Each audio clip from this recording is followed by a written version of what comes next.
Okay. All right. So we are looking at this book of Revelation, and like I usually do every week, I try to give you an outline, what we've done, and hopefully what we'll be completing as well.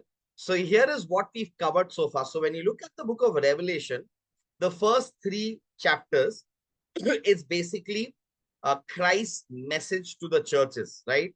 So chapter one is like an introduction, and then chapter two and chapter three is message to the seven churches. And then from chapter 4 onwards, it all changes. The focus shifts on heaven, and then John receives this revelation about future events from chapter 4 onwards, and it goes on till the end, till chapter 22.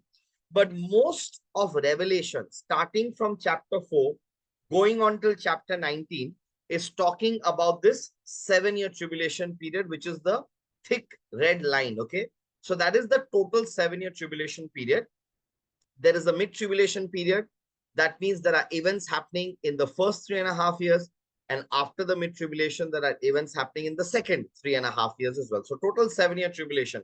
Again, may not be literal, but at least we know that there is a timeline that is involved in it. And like I've been saying, whenever you look at the 7-year tribulation, which is like the major portion, content of the book of Revelation, there are few possibilities of the rapture. What is the rapture? The rapture is when the church, the believers will be taken up. Okay. Jesus talks about it a lot. The New Testament talks about it. So this is the rapture. Now, based on the events recorded for us in Revelation, the church has given three possibilities of when the rapture can happen. Now, তিনটে possibility দিয়েছে সম্ভবত যেখানে raptureটা হবে. First possibility is the pre-tribulation rapture. That is, even before tribulation happens, the church and the believers now will be raptured. So we won't face the tribulation.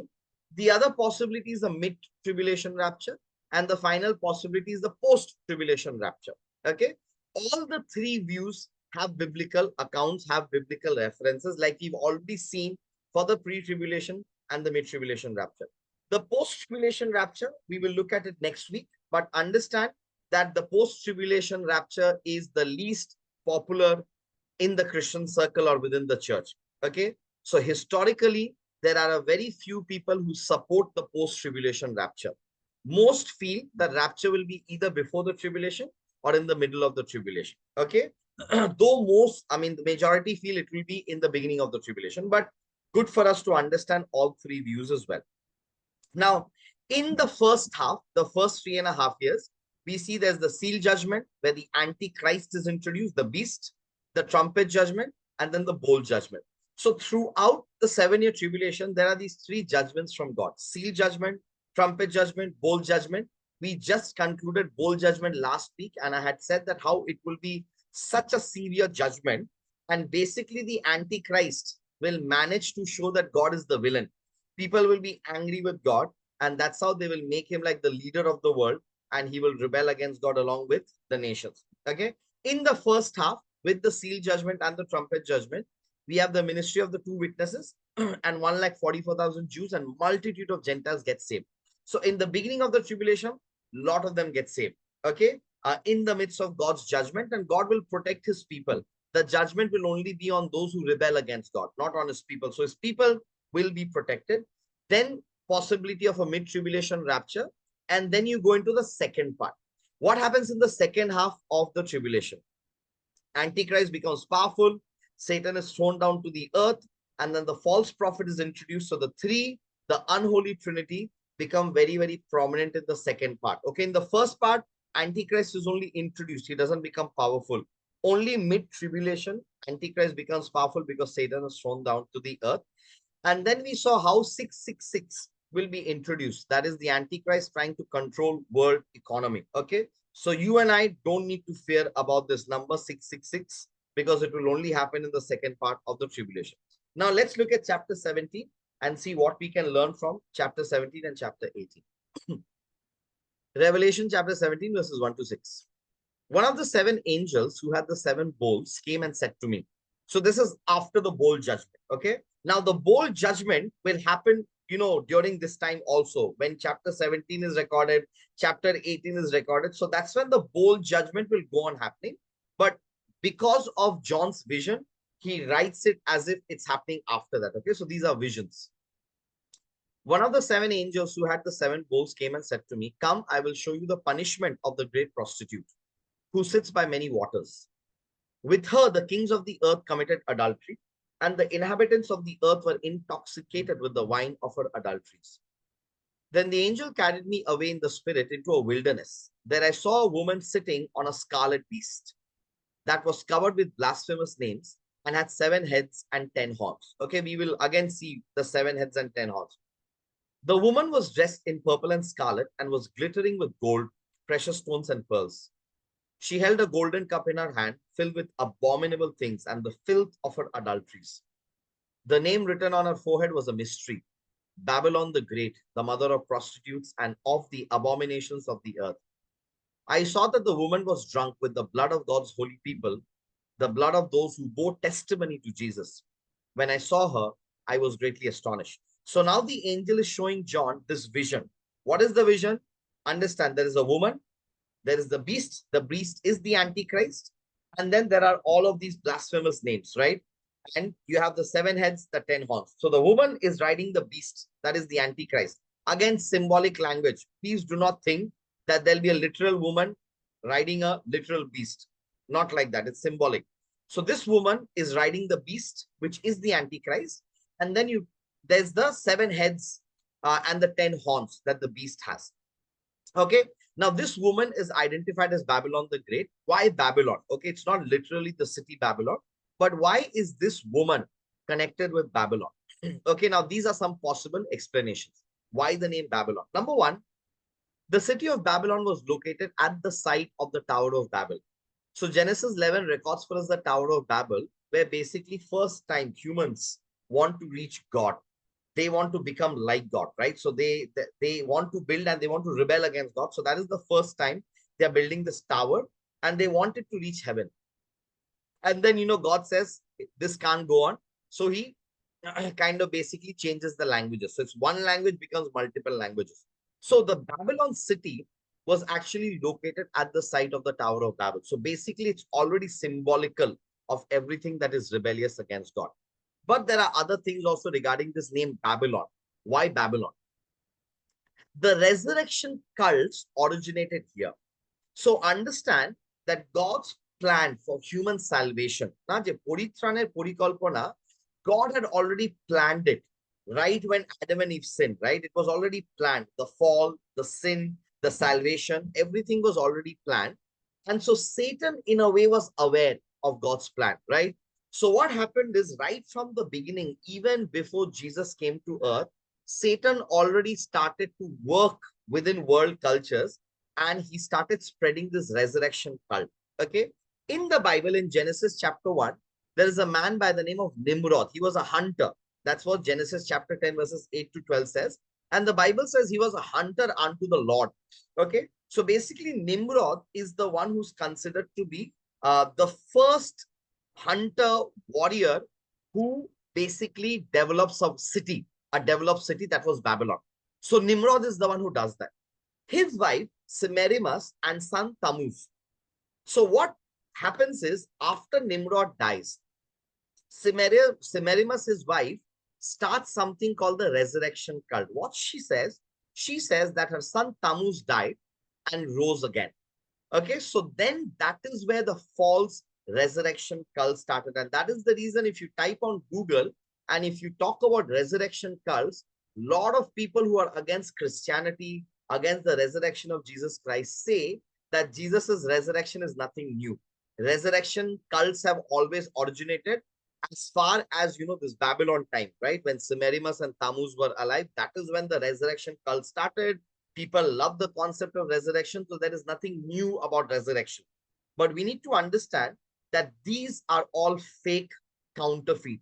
The real resurrection that Jesus had, Satan already started to do these counterfeit and fake resurrection cults. So throughout the world, any culture you see, you look at Egypt, you look at Mexico, you look at India, there are several resurrection cults, which also happens during the time of harvest. Okay. So it's basically fertility, harvest, resurrection cults. So all over the world, different cultures celebrate this. Where did this originate? originated in Babylon. So understand, not just the Tower of Babel, but even the resurrection cults originated in Babylon. And so Babylon became a symbol of everything that rebels against God. Okay, so that is why the city is named, the prostitute is named Babylon, not literally a city, but everything basically that had to do with things that rebel against God. Okay, now basically this is Babylon, the woman sitting on a beast, and the beast has 7 heads and 10 horns. Then the angel said to me, why are you astonished? I will explain to you the mystery of the woman and of the beast she rides, which has the 7 heads and 10 horns. The beast which you saw once was, now is not, and yet will come up out of the abyss and go to his destruction. Few weeks back, we had already seen this passage, right? So just a repetition so that, we understand the continuity. The inhabitants of the earth, whose names have not been written in the book of life, from the creation of the world, will be astonished when they see the beast, because it once was, now is not, and yet will come. So when you look at the beast, you understand that the Bible is giving some explanation of who the beast is. What is it saying? The beast once was, now is not, but will come. That means possibility that beast is a resurrected dead person. That means the person was here on earth, now is not, is dead now, but will come back. So there is a possibility that the Antichrist could be a dead person who's resurrected, revived. Okay, again, see, it's going back to the fake resurrection, right? Why does this Antichrist have to be a resurrected being? Because Jesus is the resurrected Messiah. So everything Satan does is basically a counterfeit and a fake imitation of what Jesus is and who Jesus is. So Jesus, the real Messiah, who saves the world from the clutches of Satan. And here comes the Antichrist, the false Messiah, who will claim that I will save the world from the judgment of God. So basically, just a false Messiah that the beast is the Antichrist. Okay, so once was, now is not, but yet will come. Then the angel says, this calls for a mind with wisdom. The 7 heads are 7 hills on which the woman sits. They are also 7 kings. Okay, so understand, the woman, Babylon, is sitting on a beast, has 7 heads and 10 horns, right? So this is the explanation. The 7 heads are 7 hills on which the woman sits. They are also 7 kings. 5 have fallen, 1 is, and the other has not yet come. But when he does come, he must remain for only a little while. The beast, again the Antichrist, who once was, now is not, is an 8th king. Okay, he belongs to the 7 and is going to his destruction. The 10 horns you saw are 10 kings who have not yet received the kingdom, but who for 1 hour will receive authority as kings along with the beast. They have one purpose and will give their power and authority to the beast. They will wage war against the Lamb, but the Lamb will triumph over them because he is Lord of Lords and King of Kings. And with him will be his called, chosen, and faithful followers. Okay, verse 14 is such a beautiful light in, so much of darkness and so much of rebellion, right? The fact that the Lamb, Jesus Christ, is the Lord of Lords, the King of Kings, and he will win. And with him, we will be there, right? Called, chosen, and faithful followers. Now, what do we learn about the woman, the beast, the 7 heads, and the 10 horns? Okay, like I said, a dead person may be brought to life by Satan. And a few weeks ago, when we were looking at it in details, I said it could be Judas Iscariot or Nero. Nero was a Roman emperor who was extremely evil. He was actually persecuting the church a lot. Paul, Peter, all of them were persecuted under Nero. And so you recognize that this was something that, could be a resurrected Nero or else a resurrected Judas Iscariot. Okay. So Judas is, this is what historically the church has believed, that Judas's purpose was not just to betray Christ then, but also to come back as the Antichrist. And understand, the resurrection will be an important aspect for the Antichrist, right? Because he's the false Messiah. So there has to be some resurrection that has to happen. Now, the woman is possibility of a revived Roman Empire. That is also what I saw. And then now you see, one of the things that the Bible, says about the beast, right? The beast has 7 heads and 10 horns. 5 was, 1 is, and 1 is yet to come, right? That is what John says. So the 5 fallen heads could be Egypt, Assyria, Babylon, Persia, and Greece. They were like the 5 superpowers that the world has seen. 1 is, during John's time, when he's writing, the 6th head Rome. And then there is the Antichrist, the seventh head. Okay, not yet. So the seventh head, that is the Antichrist. Okay, so you have these five heads, Rome sixth head, and then the Antichrist seventh head. Okay, so these are the seven heads and 10 kings. Who are the 10 kings? This will be a 10-nation union. They will come and give power to the Antichrist to rule the world. Okay, so that is what basically it is. So the woman who's riding the beast with all of these will give Antichrist power to rule the world. Okay, but what will happen? Verse 15. Then the angel said to me, the waters you saw where the prostitute sits are peoples, multitudes, nations, and languages.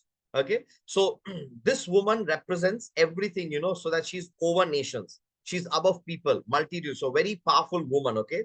Whatever this Babylon is. The beast and the 10 horns you saw will hate the prostitute. Suddenly they'll hate, okay, the woman. They will bring her to ruin and leave her naked. They will eat her flesh and burn her with fire. For God had put it into their hearts to accomplish his purpose by agreeing to hand over to the beast their royal authority until God's words are fulfilled.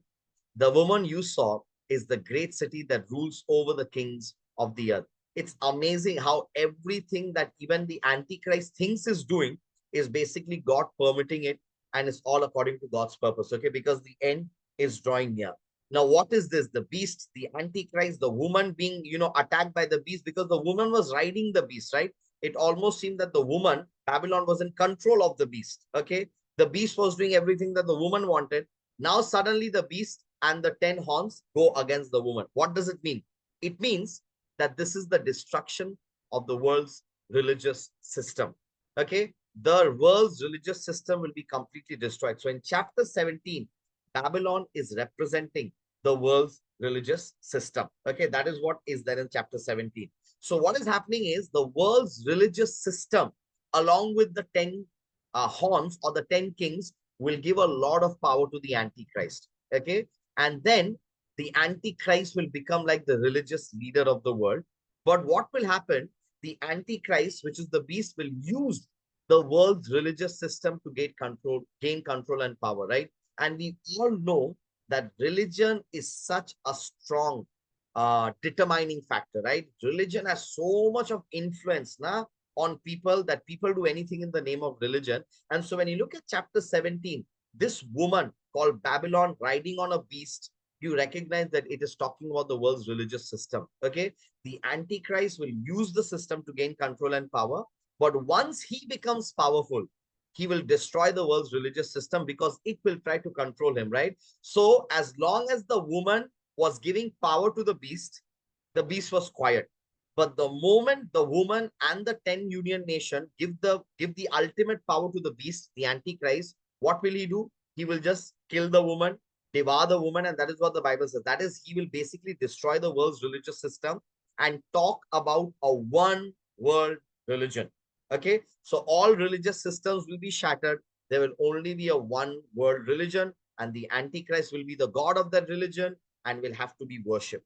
Okay, now this is what chapter 17 is about. It is the destruction of the world's religious system. Okay, so Babylon, the prostitute, will be destroyed by the Antichrist, and the Antichrist, once gains power, will do this and form the one world religion. Okay, let's quickly look at chapter 18. Only few verses, like I said, we will see, because it's basically a repetition.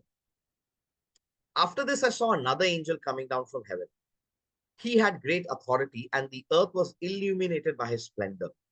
With a mighty voice, he shouted, fallen, fallen is Babylon the Great.